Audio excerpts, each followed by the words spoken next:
La Biblia nos cuenta muchas historias de muchos individuos. En el texto que vamos a ver el día de hoy está basado en un individuo llamado Pablo. Pero quisiera hablar de otro hombre que también fue un apóstol del Señor Jesucristo llamado Pedro. Quizás alguno de ustedes ha escuchado alguna vez de Pedro. Pedro fue un hombre que tenía muchas cualidades, pero una de ellas a veces no le jugaba unas buenas pasadas, era muy impetuoso. Y en un momento él le dice al Señor: Señor, donde tú vayas yo voy, estoy dispuesto a ir contigo hasta la muerte. Y el Señor le dijo: mira, no seas tan exagerado, palabras más, palabras menos. Básicamente dice: tú no vas a hacer eso, sino que el gallo va a cantar, y antes de que el gallo cante, tú me vas a mí a negar 3 veces.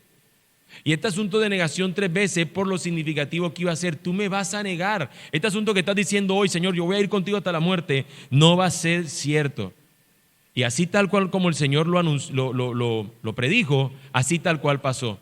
El Señor estuvo siendo juzgado y este hombre estaba cerca del juicio que le estaban haciendo al Señor. Y cuando lo señalaban: tú eres de Cristo, tú eres de Cristo, las 3 veces que le preguntaron, él lo negó. Tan fuerte fue su compromiso para negar al Señor, no para reconocer su cercanía con el Señor, que tuvo que decir palabras inadecuadas para mostrar que no era de Cristo. Porque la gente decía: tú hablas como cristiano. Y él dijo un montón de improperios para que la gente dijera: no, este no puede ser de Cristo, porque un cristiano, uno de Cristo no hablaría así. Así que a este fue su asunto de negar al Señor. Ahora, cuando el Señor muere posterior a ello, pero resucita al tercer día, el Señor, cuando resucita, los ángeles que fueron a testificar a estas mujeres acerca de que el Señor había resucitado, les dice: díganle a los apóstoles, digan a los discípulos y a Pedro. Díganle a Pedro. Y cuando el Señor tiene el encuentro con Pedro, nos muestra como una actitud de Pedro cabizbajo y dolido aún por lo que había hecho. Y el Señor, caminando con él, lo restaura por su gracia, porque la gracia del Señor es restauradora. Lo restaura por gracia y lo convierte en este que va a ser un pastor, un apacentador de ovejas. El Señor lo restituye y le dice: yo no te he descartado, tú no eres un desechable para mí. En el Señor hay gracia para todo pecador. Aún un individuo como Pedro, que negó al Señor, estando con él 3 años, el Señor lo restaura. Y eso nos muestra a nosotros la capacidad de la gracia del Señor. Porque la pregunta, hermanos, podría ser: ¿con cuánta facilidad nosotros no descartamos a las personas? ¿Con cuánta facilidad nosotros no podemos tomar a una persona que tomamos como un empleado, por ejemplo, para que nos haga determinada labor? Voy a contratar en alguien tal servicio. ¿Con cuánta facilidad nosotros no descartamos a la gente? Decimos: este no sirve. Tal vez no así, pero a la larga sí. Este fulano no sirve. Para este trabajo, este no me sirve. Y probablemente si nosotros estuviéramos en la condición de elegir si Pedro va o no va, hubiésemos dicho: no sirve. No sirve. ¿Cómo que va a negar al Señor? Tenía que estar dispuesto a ir hasta la muerte. Pero el Señor le dio gracia. Dios mostró su gracia. Y el hecho de que la haya mostrado con Pedro nos muestra a nosotros que Dios a nosotros también nos mostró su gracia. Y en esa evidencia, en esa muestra de Dios de gracia para con nosotros, nos debería llevar a la humildad. No nos debería llevar a creernos mejores que los demás, sino a decir: Dios mostró su gracia también para con nosotros, en que, mereciendo, como decía la canción ahorita, el juicio del Señor, nos dio gracia por medio de que el juicio lo recibió el Señor en nuestro lugar. Por tal razón, entonces, de la humildad nos debería llevar al asombro y a la gratitud por lo que el Señor ha hecho. Esto es asombroso. Gracia y paz, ¿cómo puede ser? ¿Por qué lo hiciste? No lo merecía. Y es más, todavía a la hora nos preguntamos: no lo merezco. Es como aquel que está casado y se pregunta: ¿por qué esta mujer me dijo que sí? No me lo merezco. Usted debería pensar así, hermano. Pienso yo. Yo me casé, no era como que tú tienes que estar agradecida que yo me casé contigo. ¿Quién te iba a prestar atención a ti? No, el que haya esposa, haya el bien del Señor. No dice eso la Escritura: Dios tuvo la bendición de dártela. Entonces tenemos que decir: wow, me dijo que sí ese día, todavía ese día yo estaba asustado. Y dijo: sí. Hermanos, pero esto es superior. Que Dios haya dicho sí para ir al Calvario en nuestro lugar, eso es algo que sobrepasa el límite de nuestro entendimiento y nos debe llevar a decir: gracias, Señor, y a ser humilde, que como Pablo básicamente lo va a llevar. El reflejo de nuestro texto no se va a basar en la gracia recibida por Pedro, sino por Pablo. Y es como él la dice, nos dice el texto: porque yo soy el más insignificante de los apóstoles. que no soy digno de ser llamado apóstol, pues perseguía a la iglesia de Dios, pero por la gracia de Dios soy lo que soy, y su gracia para conmigo no resultó vana. Antes bien, he trabajado mucho más que todos ellos, aunque no yo, sino la gracia de Dios en mí. Sin embargo, haya sido yo o ellos, así predicamos y así creyeron ustedes. Eso es lo que hace el evangelio y lo que produce en el corazón de una persona. Lo rescata por gracia y lo transforma por gracia. El Señor rescató a Pablo, el Señor usó a Pablo. Eso es lo que hace la gracia del Señor. Hace una obra interna que se evidencia en lo externo. Dios está haciendo una obra interna en nosotros de gracia para que luego se evidencie en lo externo. Y es lo que Pablo va a señalar con lo que acabamos de leer. Nuestro pasaje enseña la obra de gracia de Dios en Pablo, pero retomando una vez más a Pedro como ejemplo. Pedro, señores, era un hombre impetuoso. Tanto era impetuoso que un día le preguntaron acerca de sus opiniones acerca del Señor, y en su ímpetu dijo bien, acertó. Él dijo: tú eres el Cristo, el Hijo del Dios viviente. Pero en otro momento de impetuosidad: oh Señor, y que fue lo que decía ahorita, no Señor, que no te pase a ti esto, yo voy contigo hasta la muerte. Y a tal punto era su impetuosidad que cuando el Señor lo fueron a aprender, lo fueron a llevar, él vino y sacó, no sé, un arma blanca que tenía, y casi le corta la cabeza al otro, pero le dio fue en la oreja, le cortó la oreja a uno, y el Señor tiene que actuar para restaurar la oreja de ese tipo, que Pedro, por su impetuosidad, hacía. Pero luego, este Pedro temeroso que negó al Señor, 50 días después, por la obra de gracia del Señor en él, este hombre testifica en una multitud enorme que él era cristiano prácticamente y que él venía a profesar del Señor. Por la obra de gracia del Señor hizo una obra interna que lo llevó a que externamente él pudiera predicar de esa gracia. Y eso es lo que el Señor hace, mis hermanos. Lo inundó el temor en un momento y negó al Señor, luego la gracia operó en él, lo llenó entonces de valor para que testificara de Jesús. ¿Qué fue lo que cambió? La obra transformadora de gracia de Dios por medio de su Espíritu, por medio del Espíritu Santo. La pregunta entonces sería: ¿estás viendo la obra de gracia de Dios en ti? ¿Estás viendo esa obra de gracia?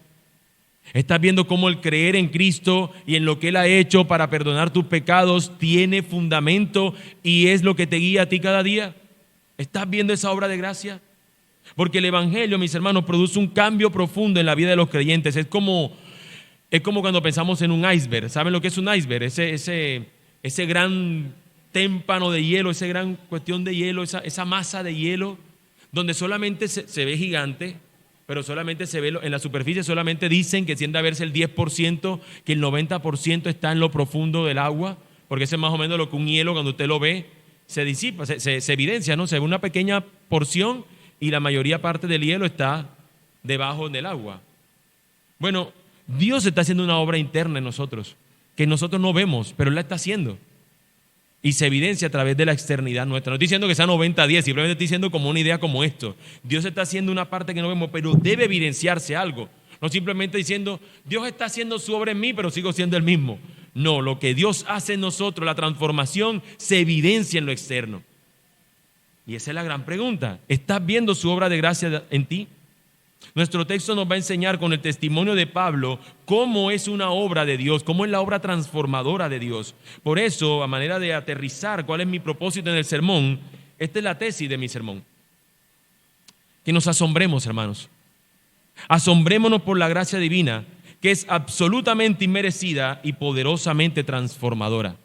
La gracia del Señor no la merecemos y la gracia del Señor transforma. La gracia del Señor es absolutamente inmerecida y poderosamente transformadora. Eso es lo que debe producirnos al pensar en nosotros la gracia divina. Pablo declara, por la gracia de Dios soy lo que soy. ¿Cierto que es lo que dice el texto? Pablo dice, por la gracia del Señor yo soy lo que soy. Bueno, algunos pueden malinterpretar este texto y decir, oye, Pablo lo que está diciendo es que así como él está bien. Por la gracia del Señor yo soy así. O como diría un filósofo moderno, pero así me hizo Dios contento y enamorado. Y así tengo que ser. No, Pablo no dice eso. Pablo dice, la gracia del Señor me transforma. Y lo que soy ahora transformado es por la gracia del Señor. Él no está diciendo que él tiene que seguir siendo el mismo pecador que era antes. No, la gracia de Dios transforma. Y en lo que me estoy convirtiendo es por gracia. Y doy gracias al Señor por ello. Por eso Pablo lo dice. Señores, no es como como una imagen que viene estos días en una red social, y era un tipo que se había hecho un tatuaje aquí en el brazo, todo esto. Y el tatuaje decía, solo Dios puede juzgarme. Y al ponerlo decía, miren el tatuaje nuevo que me hice, ¿qué opinan ustedes?, decía el tipo. Y en los comentarios le escribió a alguien, le dice, no, ¿qué opinan ustedes? Y él dice, no puedo opinar porque solamente Dios puede juzgarte. Y es cierto, o sea, si estás diciendo que solamente Dios puede juzgarte, técnicamente no opinen de esto, yo quiero hacer que Dios solamente me juzgue. A veces las personas toman una frase y no se dan cuenta de la dimensión de eso. ¿Tú sabes lo que significa que solamente Dios pueda juzgarte? Si Dios te juzga a ti conforme a lo que Él es y quien tú eres, ¿cuál sería su veredicto? Culpable, condenado, como dice la Escritura. Ahora, lo que sucede es que nosotros fuimos juzgados en Cristo. Si eres cristiano o si hoy ves su gracia y te aferras a ella y vas a ella para recibirla del Señor, entonces tú recibes el regalo. Gracia es como el regalo. Es lo que implica la palabra gracia. Recibes de Él lo que Él hizo por ti. Eso es lo que implica la palabra gracia, porque estamos hablando gracia, pero ¿qué significa? ¿Qué implica esto de gracia? Gracia es recibir algo que no merecíamos. Nosotros no merecíamos la salvación, nosotros no merecíamos que el Señor fuera a tomar el lugar por nosotros en la cruz. Y eso es el regalo que Él nos dio. Por eso, en la imagen que ustedes han visto, tiene como una especie de regalo para que se entienda la idea.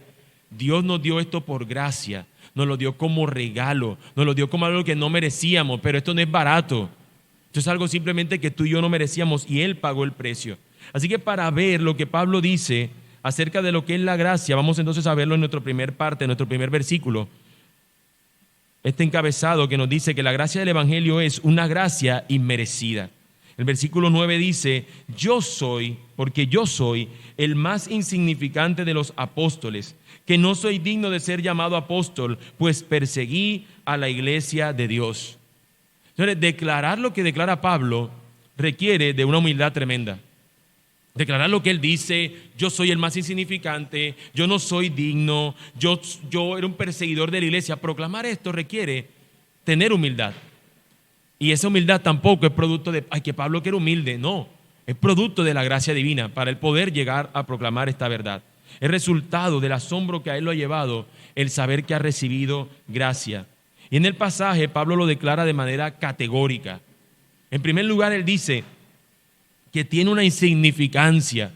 Y esta insignificancia que él dice que él tiene es respecto a los demás apóstoles. Jesús, cuando estuvo en su ministerio terrenal, tuvo muchos discípulos, pero dentro de esos discípulos tuvo 12 en particular que él andaba con ellos. Y dentro de esos 12 aún tenía un grupo de 3 que con ellos estuvo participando de algunas cosas específicas. Pero Jesús tenía un grupo selecto, un grupo pequeño, su manada pequeña, y Pablo no estaba en ese grupo.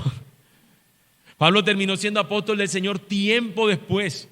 Y mientras estos apóstoles estuvieron con Jesús viéndolo hacer milagros, viéndolo hacer este montón de cosas, Pablo no tuvo ese privilegio. Por eso él dice, respecto a los apóstoles, soy insignificante, porque si bien él es testigo de resurrección, porque Cristo se le aparece y le enseña, porque lo instruye también, no fue lo mismo que los otros. Entonces él se siente como este insignificante, pero también él se siente indigno de tener que llevar esta manera de ser llamado apóstol. Yo me siento indigno de ser llamado apóstol. Una vez más, ¿por qué? Porque él persiguió a la iglesia. Ahora, hoy por hoy, deberíamos predicar este texto muchas veces porque hay personas que toman el término apóstol como si fuera simplemente un apellido. Y de hecho no es el tema que voy a tratar, que trata este sermón, pero si nos vamos a la Escritura dice que el último apóstol fue Pablo y ya. ¿Por qué? Porque allí dice una razón en la Escritura del por qué no existen apóstoles hoy día. La razón del que no existen es porque tenía que ser un testigo directo de la resurrección. Ese es uno de los requisitos. Y ninguno de hoy en día es testigo directo de la resurrección, así que técnicamente no existirían apóstoles hoy. Pero Pablo no está aquí sí está defendiendo su apostolado, pero por una razón diferente. Pero aquí lo que está mostrando es, yo soy esto, que es lo que va a decir después, por gracia. Pero yo me siento indigno, porque yo perseguí a la iglesia. Hermanos, el pasado de Pablo es aterrador. El pasado de Pablo es aterrador. El antes de la gracia de Pablo era tremendo. Y quiero que vayamos a Hechos, capítulo 26, versículo 1 al 20, para que aquellos que tal vez no han escuchado nunca de Pablo y su pasado puedan ver con asombro la obra de gracia que el Señor hizo en este hombre. Él simplemente dice en este pasaje, yo fui perseguidor de la iglesia. Pero en Hechos 26, del 1 al 20, es una porción larga, vamos a ver una descripción más amplia de quién era Pablo y en qué se convirtió Pablo. Hechos 26 del 1 al 20. ¿Por qué tomé Hechos 26?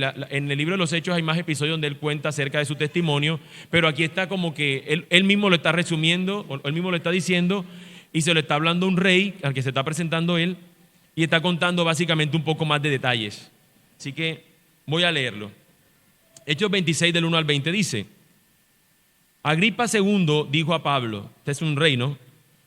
O un gobernante: se te permite hablar en tu favor. Entonces Pablo, extendiendo la mano, comenzó su defensa. Con respecto a todo aquello que de los judíos, de que los judíos me acusan, me considero afortunado, oh rey Agripa, de poder presentar hoy mi defensa delante de usted. Sobre todo porque es experto en todas las costumbres y controversias entre los judíos, por lo cual le ruego que me escuche con paciencia. Pues bien, todos los judíos conocen mi vida desde mi juventud, que desde el principio transcurrió entre los de mi pueblo y en Jerusalén, puesto que ellos han sabido que de mí desde hace mucho tiempo, si están dispuestos a testificar que viví como fariseo, de acuerdo con la secta más estricta de nuestra religión.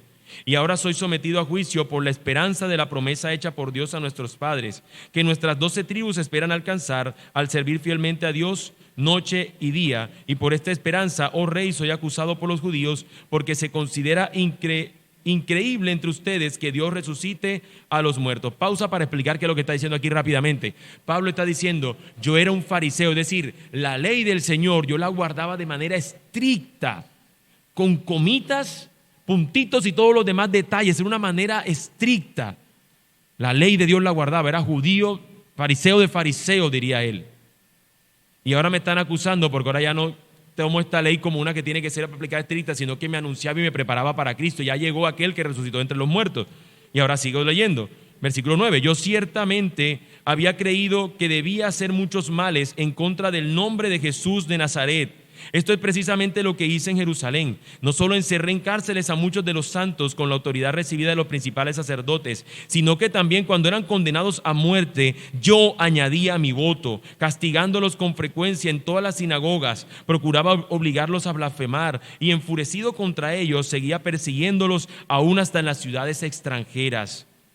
Ocupado en esto, cuando iba para Damasco con autoridad y comisión de los principales sacerdotes, al mediodía, oh rey, yendo de camino, vi una luz procedente del cielo, más brillante que el sol, que resplandecía alrededor mío y de los que viajaban conmigo.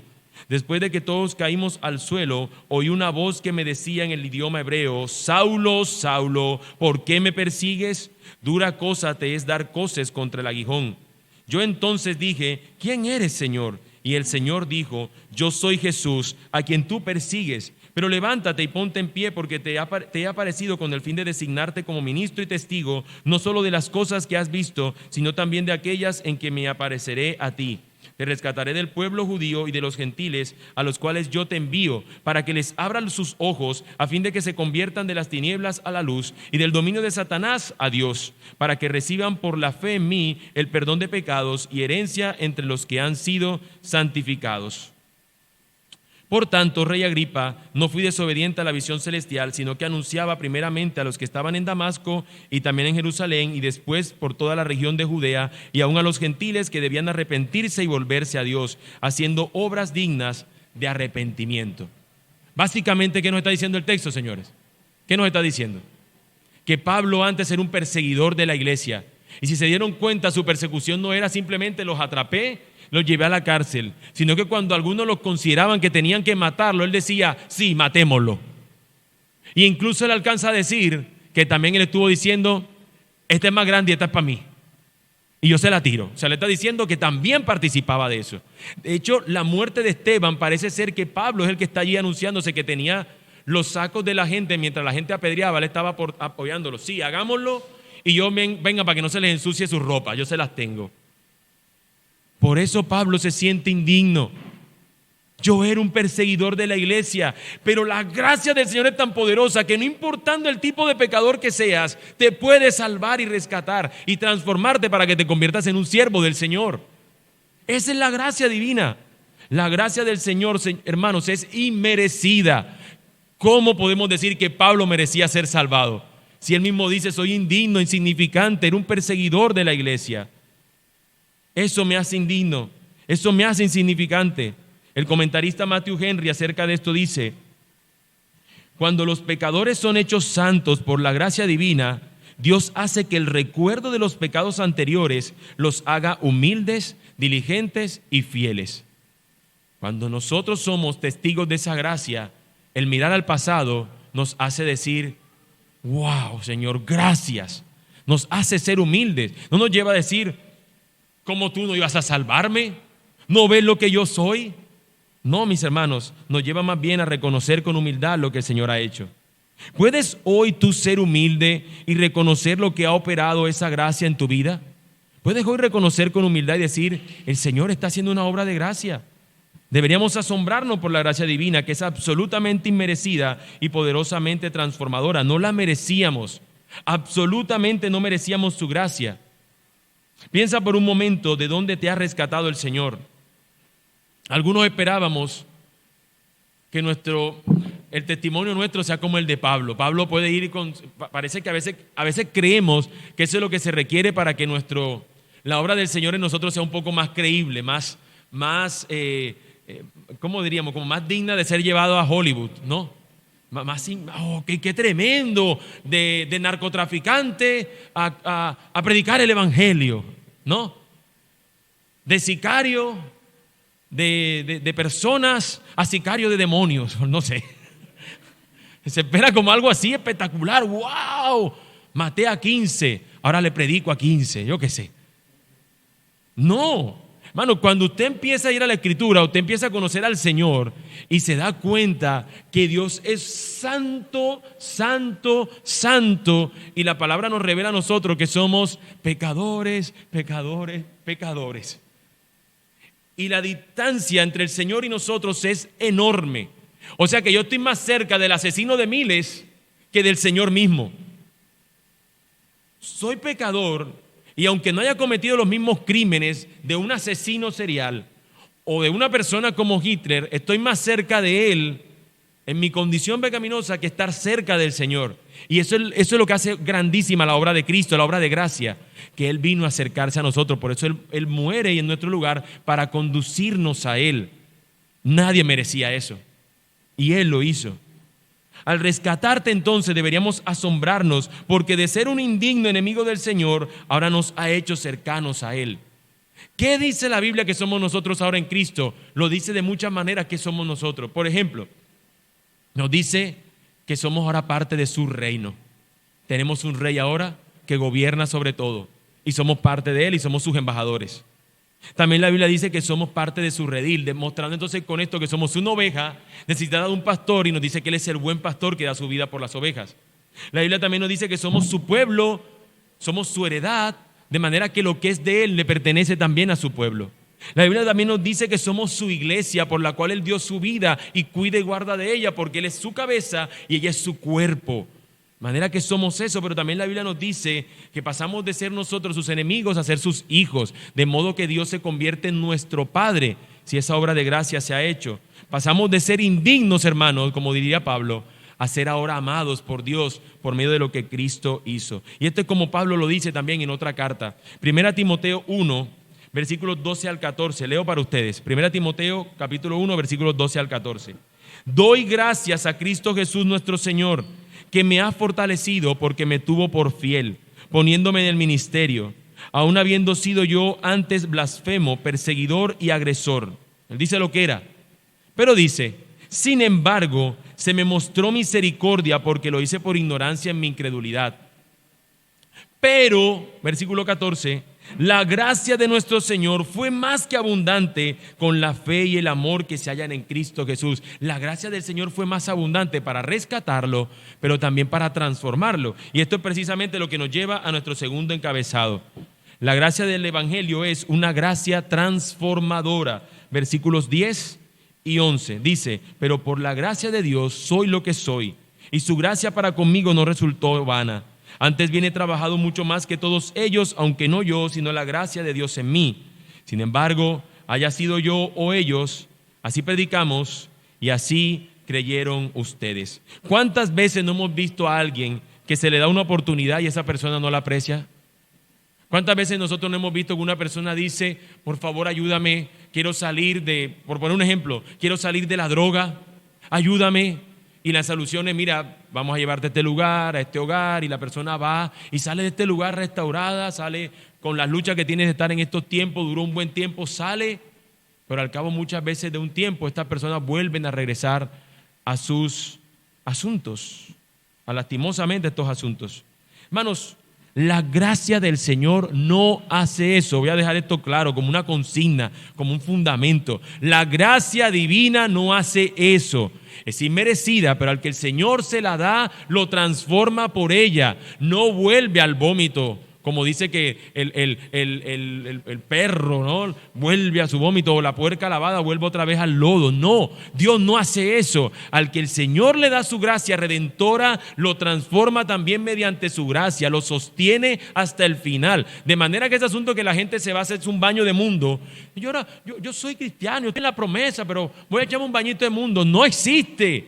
¿Cómo posible podemos decir que la gracia del Señor se llena de inmundicia? Entonces Dios está simplemente su gracia dándole y de pronto dice, te la voy a quitar ahora y después te la vuelvo a dar. No, no hace eso el Señor. Y bueno, puedo extenderme en otros textos para hablar acerca de eso, pero lo que vemos es que la gracia del Señor salva, rescata y sostiene a ese individuo. Lo sostiene hasta el final, está haciendo una obra que es creciente, es abundante, hermanos. Es como cuando el Señor le dice a esa mujer, de tu interior correrán ríos de agua viva. Cuando tú pruebes de esta agua que te va a quitar esa sed. El Señor no dice, el grifo te lo voy a pagar de vez en cuando. No dice, eso es abundante, eso no para, eso sigue. Entonces, ¿cómo podemos decir que en el mundo me voy a entregar a mis placeres si precisamente de allá me he rescatado? La gracia del Señor me salva, me transforma y me sostiene. Eso lo hace el Señor y es lo que Pablo aquí nos presenta. Pero por la gracia de Dios soy lo que soy. Y su gracia para conmigo no resultó vana. Eso no es una actitud sobrada, no es una actitud de tipo que se cree más que otro, es un creído. Por la gracia del Señor soy lo que soy. No, a lo contrario, por gracia de Dios soy esto. Es más bien una actitud humilde. No es porque yo sea igual que Pablo. De hecho, quisiera ser como dice Pablo, ser imitador de él como él lo es de Cristo. Pero yo me hago esa misma pregunta, esa misma consigna. Por la gracia del Señor soy pastor y plantador de esta iglesia. Yo me asombro de la gracia del Señor cada día. Porque muchas veces me lo pregunto, no sé si usted se lo pregunta, pero a veces me digo, no había nada digno. No había nada digno en nosotros que fuera visto como alguien digno de ser llamado al ministerio del Señor. Pablo mismo lo reconoce. ¿Yo quién soy para que tú de mí tengas cuidado? ¿Quién soy yo para que de mí tú te acuerdes de mí? Pablo dice, por su gracia yo soy apóstol, por su gracia soy este predicador del Señor, por la gracia del Señor soy lo que soy. Soy indigno, me considero insignificante, pero al fin y al cabo lo soy. Al fin y al cabo lo soy, pero es por gracia. Él está sorprendido por la gracia del Señor. Yo estoy sorprendido por la obra de gracia del Señor aquí nosotros como iglesia. Yo estoy sorprendido. A mí me preguntan, ¿cómo está, hermano? ¿Cómo ve el asunto? Estoy sorprendido. De hecho, el que me ha escuchado se va a acordar de que esta frase le he dicho. Estoy maravillado, sorprendido por la gracia del Señor entre nosotros. Estoy sorprendido. De repente muchos de ustedes nos visitan y yo digo, no lo conozco. Porque aún incluso estoy todavía menos que voy a conocer a la persona acá porque vengo de otra ciudad. Y me sorprendo por lo que el Señor hace por gracia en medio de nosotros. Es sorprendente. Pero su gracia no es en vano, hermanos. La gracia del Señor que opera en nosotros nos lleva a servirle. Y yo no tenía esto escrito, pero lo pienso ahora. Amigo, resiste, hermano o amigo, resiste con el pensamiento de decir, yo no quiero esa gracia ahora porque me están diciendo que me va a llevar a servirle. No hay mayor privilegio que pueda tener un individuo. No vamos a ver como eso. Soy insignificante de que Él me haya rescatado y que ahora tenga la posibilidad de servir a su nombre. Llevar su nombre como aquel que me identifica es algo digno. ¿Ven lo que está diciendo? Que lo ve como indigno comparado porque no lo merece. Así nos sentimos. Pero amado amigo, de veras, hoy podrías ver esta gracia y decir, no, yo no lo quiero porque yo todavía quiero hacer mis asuntos allá. Pero hoy el Señor te está hablando de esa gracia para que te maravilles de ella y para que puedas también desearla. Pablo dice luego, antes bien he trabajado mucho más que todos ellos, aunque no yo, sino la gracia de Dios en mí. Una vez más, esto no es una actitud sobrada de decir, aunque soy más insignificante que ellos, yo trabajo más que ellos. Como si él estuviera diciendo, los demás son unos flojos y yo no. No, él está diciendo pero por la gracia del Señor me ha puesto a mí mucho más trabajo que ellos. Hermanos, esto nosotros lo podemos entender de esta manera y me voy a explicar. Haga de cuenta que usted tiene un trabajo que es su negocio propio y como es negocio propio usted le va a meter allí el hombro. Y usted empieza a trabajar desde las 8 de la mañana hasta las 9 de la noche. Ahí, 13 horas usted fajado, dándole. Y el almuerzo ahí rapidito, pum, pum, y sigue ahí fajado trabajando. Es un trabajo duro. Pero si de repente otra persona hace ese mismo trabajo, pero en el trabajo que hace le toca irse de una ciudad para la otra, moverse aquí, moverse allá, con la misma cantidad de horas que le dedica como el otro, ¿quién usted dice que de los dos trabaja un poco más? ¿Acaso no será el que está viajando y que se está moviendo de un lado al otro, que está con la misma agonía y corre aquí, y corre para aquí? ¿Cierto? Eso es lo que Pablo básicamente está diciendo. Porque el ministerio de Pablo era itinerante. El ministerio de Pablo lo tenía que moverse de todas las ciudades de esos pueblos lugares. A diferencia de los apóstoles, que su ministerio era un poco más cercano en Jerusalén y en las zonas más aledañas. Pero Dios le dio esa misión a él. Y él no se está quejando, él está diciendo, por la gracia del Señor he llegado a trabajar más, porque el Señor me ha dado más a mí. Le ha dado más capacidades. Al fin y al cabo, el Señor fue el que lo hizo. Sin embargo, esta es su conclusión. Haya sido yo o ellos, así predicamos y así creyeron ustedes. Al final el Señor está usando a sus siervos, a uno para que tenga más alcance, a otro para que tenga un menor alcance, pero la obra es del Señor de gracia. A ese le dio ese don de gracia y a este otro le dio otro don de gracia. El de este llega más lejos, el de este más cerca, pero es el mismo Dios que da por gracia. Y eso es lo que tú y yo tenemos que mirar. Dios a cada cristiano le da dones por gracia para que sirvan a Él. No todos van a servir de la misma manera, no todos van a ser. Hay personas que tienen voces espectaculares, pero cantan nada más en una iglesia. Hay personas que tienen voces quizás no tan espectacular como la otra, pero Dios por gracia le dio que tengan ministerios internacionales de cantar en distintas plazas para servirle a Él. Lo mismo con un predicador y lo mismo con otro, pero es una dádiva de gracia del Señor. Ahí el Señor le da capacidades a algunos para que una iglesia tenga de X número, a otros no. Es el Señor que da la gracia conforme a Él la da. Así que me encanta, hermanos, de manera impresionante la aceptación gozosa de Pablo de la misión que les dio. A diferencia de los otros apóstoles, le tocó hacer esto y él se siente un privilegiado de servir al Señor. Así que quiero que por un momento, si estás perdido, quiero decir esta declaración de manera leída y que sea contundente. Tu vida no es una especie de experimento donde se están haciendo pruebas y fórmulas para ver qué pasa, ver qué resulta. Como si Dios fuera una especie de científico loco que está combinando cosas, accidente, maternidad, crianza, matrimonio, lo revuelve, anda, me equivoqué, la fórmula no me salió como esperaba para ti. Dios no es un científico loco. Dios no está jugando con tu vida. Se trata de un Dios amoroso y lleno de gracia que está obrando tu salvación. Y a través de cada escenario de tu vida lo está usando para transformarte por medio de su gracia. Nada es ajeno, nada es un accidente. Dios todo lo tiene bajo su control y todo está operando para hacer su obra de gracia, de salvación en ti, para hacer tu obra de transformación en ti. Su obra de gracia tiene una medida y esta es Jesucristo. Dios está haciendo por medio de nuestras propias vidas que tu obra de gracia esté operando para que seamos más como Jesús.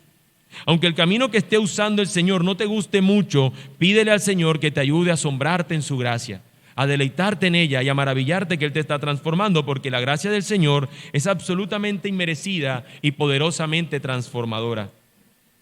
Porque el Señor nos hizo que de ser aborrecedores de Él, hoy seamos parte de su familia, hoy seamos sus hijos. Nos dio a Cristo y juntamente con Él nos ha dado todo lo que necesitamos para esta vida de devoción a Él. Creo que a veces, hermanos, no meditamos lo suficiente en lo que esto significa para nosotros. Gracia. Gracia. A veces lo tenemos hasta en inglés, grace. Suena espectacular. Cuando tengo una hija le voy a poner Grace. Hasta nos volvemos así, ¿no? Qué cosa hermosa la gracia. Pero a veces no nos volvemos a detener, a decir, Dios me dio gracia, no lo merecía. Y hoy estamos reunidos por gracia. Si Él no me daba gracia, hermanos, en primer lugar yo estaría perdido, estaría prisionero de este mundo y de los placeres y de la vida de pecado y del poder de Satanás, nos dice la Escritura. Si Él no obraba conforme a su gracia, yo no podía ser lo que hoy soy, un hijo amado por Dios, un siervo del Señor en la manera de los dones que el Señor nos ha dado para servirlo. Nuestra identidad ha sido renovada por la obra de gracia del Señor. Y yo te pregunto, ¿quién eres hoy por la gracia de Dios? ¿Quién eres hoy? ¿Cuál es la verdad que hoy necesitas recordarte acerca de su gracia? Yo soy esto en Cristo. ¿Qué necesitas recordarte hoy? ¿Qué estás olvidando de la obra de gracia que el Señor está haciendo? Porque Jesús fue a la cruz, resucitó al tercer día para perdonar tus pecados y hacer una obra en ti y cumplir cada una de sus promesas a favor tuyo. ¿Qué vienes a recordar hoy, hermano? ¿Quién eres hoy en Cristo por su gracia? Así que permíteme, hermano, traer 4 cosas a recordación. Es muy probable que alguna de estas 4 cosas que voy a recordar hoy te sean a ti de bendición, porque tal vez es lo que necesitabas recordar hoy. Pero ¿y si no? Como Pablo diría, bástate su gracia.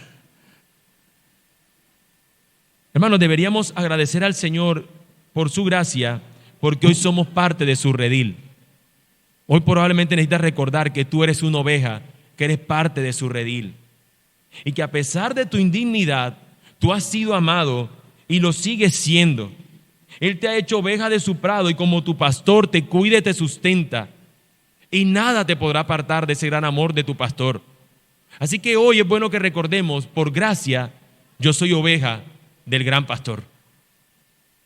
En segundo lugar, también podemos recordar que gracias a Dios y su gracia, hoy pertenecemos a su reino.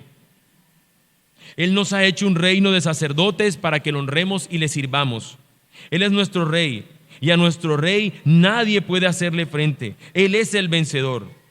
Hoy entonces, como parte de que Él es tu rey y tú eres parte de su reino, puedes descansar en que el soberano te tiene en su mano.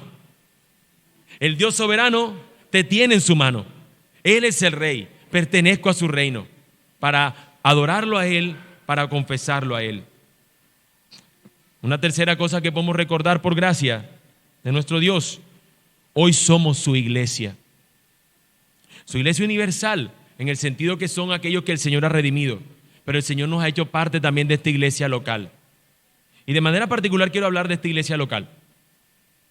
Tantos años muchos de ustedes estuvieron orando e incluso llorando por ser parte de una grey donde se pudiera ser fielmente predicada la palabra del Señor, se pudiera escuchar, cantar y vivir el evangelio. Y hoy por gracia vemos que su obra el Señor la está haciendo en medio nuestro.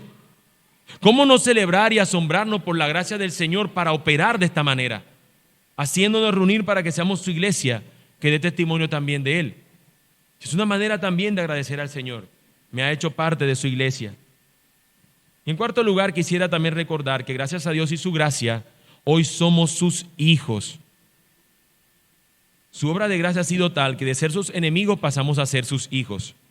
¿Cómo crees que Dios está cuidando de ti como su hijo? ¿No dice la Escritura acaso que si un padre malo no es capaz de darle a su hijo un escorpión cuando le pide pan, o cuando le pide alimento no darle una serpiente? ¿Cómo el Señor está actuando con nosotros que somos sus hijos si Él es un padre bueno? La Escritura nos dice que nosotros hemos llegado a ser por este Padre y por nuestro hermano mayor Cristo, coherederos juntamente con Cristo. Hemos sido adoptados para recibir los mismos beneficios y privilegios que tiene Cristo Jesús. Y dice que por medio del Espíritu Santo Él opera en nosotros, sobre nosotros, para que podamos clamarle ahora y decirle, Abba, Padre. Una cercanía de Padre, un asunto de Padre. Todas estas descripciones, mis hermanos, son verdades que debemos llevar a nuestras almas para que se asombren, confíen y se afirmen en la gracia del Señor. Pero para cualquiera que alguno de ustedes que dice, bueno, ¿qué necesitaría recordar de la identidad del Señor? Pudiera recordar lo que Pablo dijo. En un momento el apóstol Pablo tiene un asunto que él dice que es un aguijón en su carne y le está doliendo y le está afectando. Y él dice que le ha rogado al Señor, Señor, quítame este aguijón. Señor, no lo soporto, quítamelo por favor. Y el Señor le dice, no, mi gracia te es suficiente. Mi gracia te es suficiente. Yo mencioné aquí 4 cuestiones que podríamos recordar, 4 aspectos de la identidad que tenemos en Dios.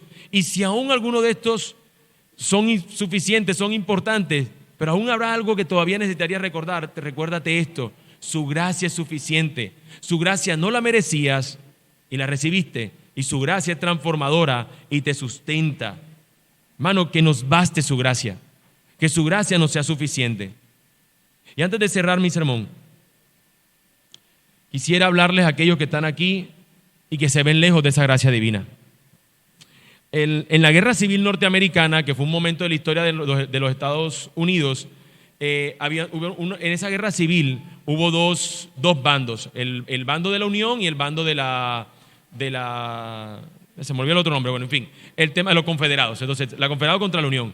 Entonces, un bando contra otro, un bando quería mantener básicamente la esclavitud y otras cosas, y otro bando tenía otros pensamientos. Se enfrentaron, hubo gran mortandad y terminó ganando pues el asunto para abolir la esclavitud y otras cosas.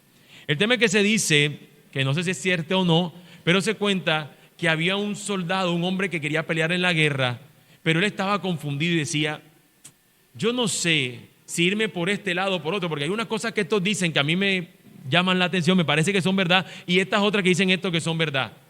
Lo que voy a hacer es que me voy a ir para los dos bandos. Y se puso un pantalón de un ejército y la camisa del otro ejército, y se puso en la mitad de una batalla. Y adivine qué le pasó: recibió bala de los dos lados.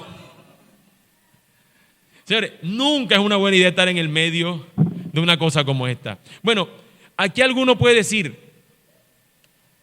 yo no voy a estar tan lejos de Dios, pero tampoco me voy a alejar mucho de lo que Dios me quiere sacar. Voy a estar ahí como en la mitad. Estar en la mitad es no estar en ningún lado. Es más, de hecho te digo, estar en la mitad es estar más de lejos del Señor que cerca de Él. No saber qué somos o de quién somos nunca ha sido una buena idea.